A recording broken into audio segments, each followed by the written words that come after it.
When a woman decides she can walk away, most people assume she's losing something. They imagine it as an act of defeat, of giving up. But in reality, it's one of the most powerful positions she can take. Because walking away is not about loss, it's about leverage. It's the ability to say, I no longer accept this dynamic, and back it up with action. And when a woman knows she can remove herself from anything that disrespects her, she becomes incredibly powerful because she's no longer operating from fear. Think about the dynamic shift that happens when someone realizes you don't have to stay. Suddenly, your presence becomes a choice, not an obligation. That energy speaks louder than any words. You no longer need to threaten, to demand, to over-explain. Your very posture says, I'm here because I want to be, not because I need to be. This is where the leverage begins. People sense it. When someone believes you're dependent on them, they act accordingly. They may delay growth, avoid accountability, or even take you for granted. But when you've proven, through consistent action, that you will not tolerate mistreatment, they're forced to recalibrate. They realize your affection is not a guarantee. Your time is not endless.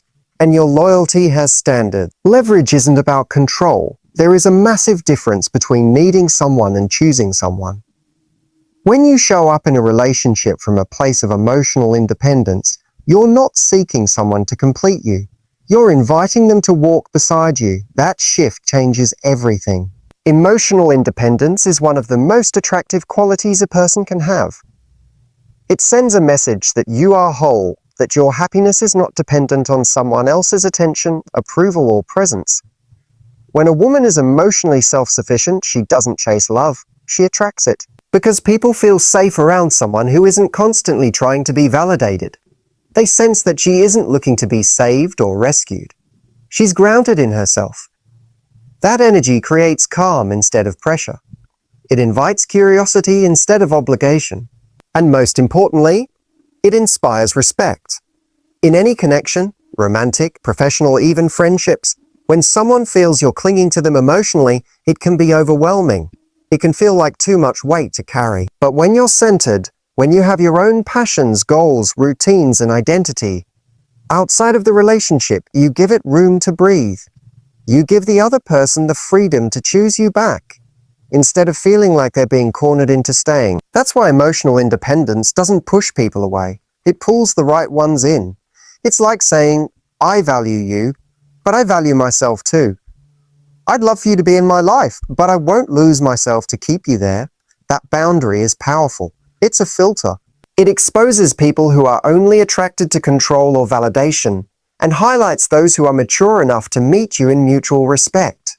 This isn't about being emotionless or cold.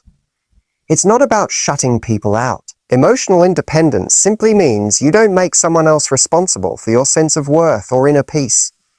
You've already built that foundation for yourself. So anything they bring into your life is a bonus, not a necessity. People gravitate toward those who radiate calm confidence. And you only get there by knowing that your life is already rich, whether or not someone else decides to be part of it. That's the irony. The less you need someone to stay, the more they want to. Because nobody wants to feel trapped. Everyone wants to feel chosen. And when your energy says, I'm choosing you, but I'll be fine without you, that choice becomes infinitely more powerful. So the more emotionally independent you are, the more influence you carry. Not because you're trying to control anything, but because your presence is now rooted in strength, not survival. You're not there to fill a gap. You're there to share your abundance. And that, more than anything, earns respect. Boundaries are not walls, they're invitations. They tell others how to treat you, what you allow, and what you will never tolerate again. When a woman sets clear boundaries and is willing to walk away when those boundaries are crossed, she becomes a force. She teaches people how to engage with her by what she accepts and rejects. And the truth is, we don't just train people by what we say, we train them by what we allow. When someone sees that they can disrespect you and still have full access to your love, your time, and your energy, they start to believe that your standards are negotiable. They assume you're saying, I deserve better just to sound strong. But deep down, they know you'll stay. That's why the power of boundaries isn't in the words, it's in the action that follows. The boundary only becomes real when it has a consequence. And the strongest consequence a woman can have in her toolkit is her willingness to walk away. This doesn't mean you live in threat mode, or that you're constantly one step out the door. It simply means you have a quiet certainty that you don't need to force anything to keep someone around. You show up fully, authentically, and lovingly, but not at the cost of your dignity. And when someone disrespects that, you're willing to take a step back, not to punish, but to protect. People learn your limits not by what you tell them, but by where you stop giving. If every time someone pushes your boundary, you simply explain again, forgive again, and give more of yourself, they never learn. But if one day they go to take advantage of you and realize you're no longer there to make it easy, that's the moment they understand your standards were real. That's when the lesson lands. Boundaries don't just protect you, they elevate you. They filter out the people who are only interested in what they can extract from you. And they clear space for people who respect your value from the start. You begin to attract those who don't need to be taught basic respect because they live by it already. And here's something few people realize. Boundaries aren't about the other person. They're about you. They're about making a commitment to yourself that you will no longer betray your own values just to be liked, loved, or chosen. That kind of inner commitment becomes magnetic. It builds self-trust, and self-trust builds confidence. And that confidence tells the world, if you want to be part of my life, you must rise to meet me there. I won't be coming down. Boundaries are the blueprint of your worth. And every time you enforce one, you reinforce your value, not just to others, but to yourself. Control is often misunderstood. We think of it as dominance, having power over someone else's actions, decisions, or feelings. But real control isn't about holding on to others. It's about holding on to yourself. And the truth is, you can't truly have control over any situation if you don't have options. The woman who can walk away doesn't need to manipulate, persuade, or cling, because she knows she's not stuck. And that knowledge alone makes her the most powerful person in the room. Options give you freedom. Emotional options, financial options, social options. Social options. When you know you won't be emotionally destroyed by someone leaving, when you've built a support system that doesn't revolve around just one person, when you've nurtured your own identity and passions outside the relationship, that's when you gain leverage. You become the one who chooses, not the one who waits to be chosen. A woman with options isn't desperate, she's discerning. She can say no without fear. She can say goodbye without emotional collapse. That doesn't mean she doesn't care, it means she's not dependent. And that difference changes the dynamic completely. Because the more options you have, the less likely you are to settle. So when you take a step back, when you say enough, when you no longer show up just because you used to, that's when your value begins to rise in the other person's mind. Because scarcity forces clarity, and in that clarity they see what they had and what they've lost. And maybe, just maybe, the space you created will do what your presence couldn't. Make them realize you were never to be taken for granted in the first place. You can't influence what you're emotionally chained to. When you're deeply entangled in someone who keeps disappointing you, who ignores your needs, or who gives you crumbs of connection, you slowly lose your power. The more emotionally invested you become in trying to make something work that clearly isn't, the more blind you become to your own strength. Influence, real influence, requires space, and walking away is what gives you that space. When you're in the middle of emotional chaos, when you're constantly reacting, trying to get them to care, to change, or even just to notice the damage they're doing, you are not in a position of influence. You're in a position of chasing. And when you chase someone who's emotionally unavailable, who's not meeting you halfway, you're not inspiring them to step up. You're showing them they don't have to. But the moment you walk away, everything shifts. Because now you've broken the cycle. You've stopped reinforcing their behavior by staying in the loop. And when you stop responding, when you stop showing up in the same way, they're forced to face the absence of your energy. That absence becomes the mirror they've been avoiding. And only then, maybe, do they start to see their reflection clearly? Walking away doesn't guarantee that someone will change. That's not the point. It guarantees you change. It breaks your own pattern of overgiving, over-explaining, and over-committing to someone who doesn't reciprocate. It allows you to reset your own emotional compass. You get to breathe. You get to think clearly again. You get to feel your own needs without drowning in theirs. Emotional detachment is not about turning your heart off. It's about turning your attention back to yourself. When you're chained to someone emotionally, it becomes almost impossible to see the situation objectively. You explain their bad behavior, excuse their silence, normalize their distance. But from a place of distance, from walking away, you start to see things for what they really are. Influence is about presence, but more than that, it's about quality of presence. When you're always available, your words lose power. But when you've walked away, when you're no longer emotionally chained to the outcome, your absence becomes louder than anything you could have said. That's when people listen. That's when they wonder. That's when they question what they had and how they lost it. And even if they never come back, you've already won. Because you've taken your energy back. You've taken your influence back. Not over them, but over yourself. You stopped being the person waiting to be chosen, and you became the person who chose herself. That's the moment you stop begging for change and start creating it. Not by force, but by walking away. Walking away doesn't always end with silence.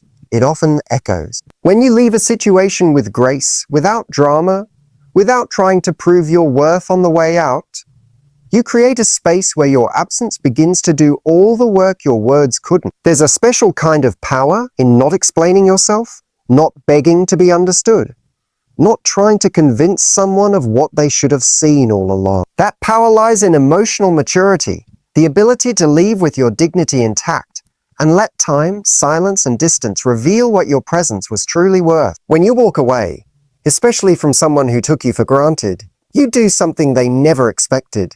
You stop making it easy for them to access you.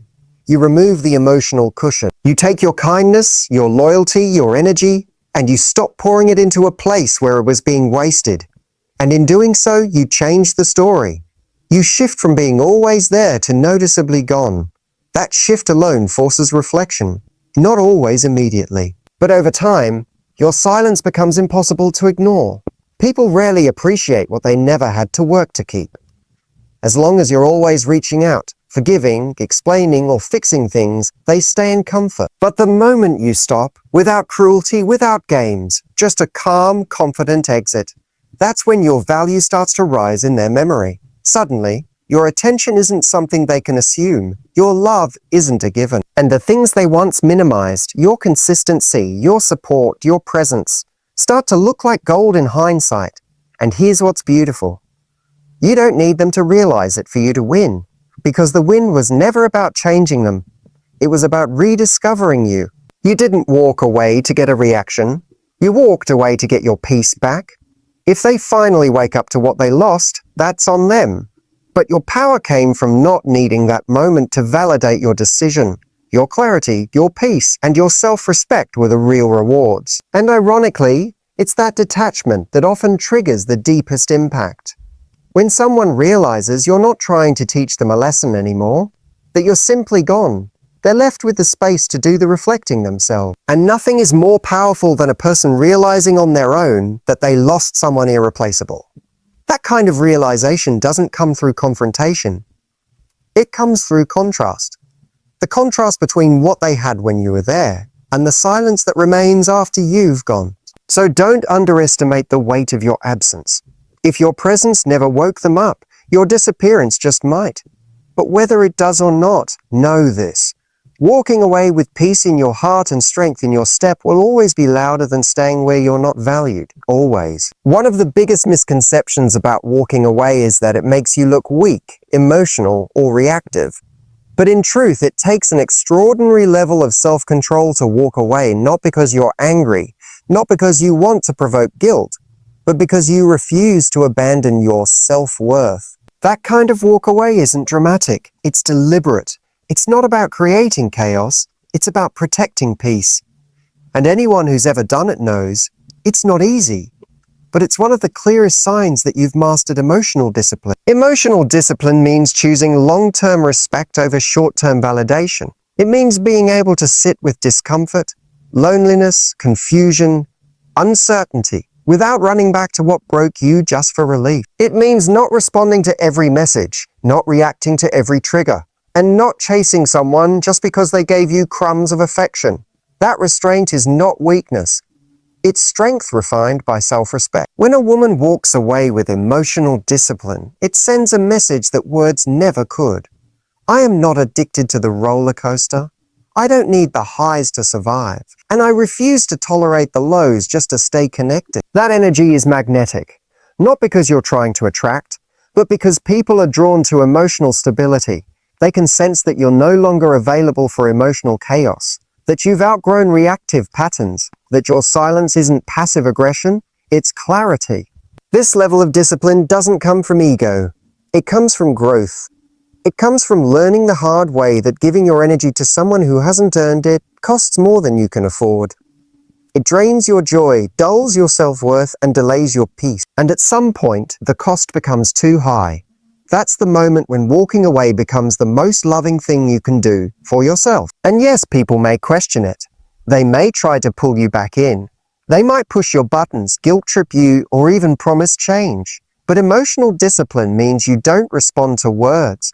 You respond to patterns. You don't break your own boundaries to give someone another chance to violate them. You don't abandon the peace you fought to build just because someone finally noticed your absence. Walking away with discipline is not cold. It's compassionate. Compassionate to the future version of you who deserves better. It's a way of saying, I love myself enough to let go of what hurts, even if part of me still wants to hold on. That inner conflict is real, but choosing your higher self over your comfort zone is how transformation happens. So no, walking away doesn't make you weak. It makes you wise. It means you've stopped asking, begging, or hoping, and you've started leading. And leadership always begins with self. The woman who walks away with discipline doesn't lose anything. She gains everything she once thought she had to sacrifice to be loved. When a woman learns to walk away, not in anger, not in desperation, but in quiet certainty, she unlocks a power that changes everything. Not because she's trying to control anyone else, but because she's finally in control of herself. She's no longer moved by inconsistency, no longer chasing closure, no longer waiting to be chosen. She chooses herself. This kind of woman doesn't fear the loss of someone who couldn't show up. She fears the loss of her identity, her peace, her dignity, and so she protects those at all costs. She understands that her value isn't something she needs to prove through overgiving or staying too long. It's something she lives by the moment she says, "This no longer serves me, and I'm not afraid to leave." By walking away, she reclaims the energy she once gave to the wrong hands. She no longer tries to convince or compete. Her silence becomes her statement. Her absence becomes her power. And the space she creates in doing so doesn't just hold room for someone better. It holds room for her best self to rise. Because the woman who can walk away controls everything. Not by force, not by fear, but by never again making her worth dependent on someone else's recognition of it. She doesn't walk away to hurt someone. She walks away to heal herself. And in that decision, she becomes unforgettable.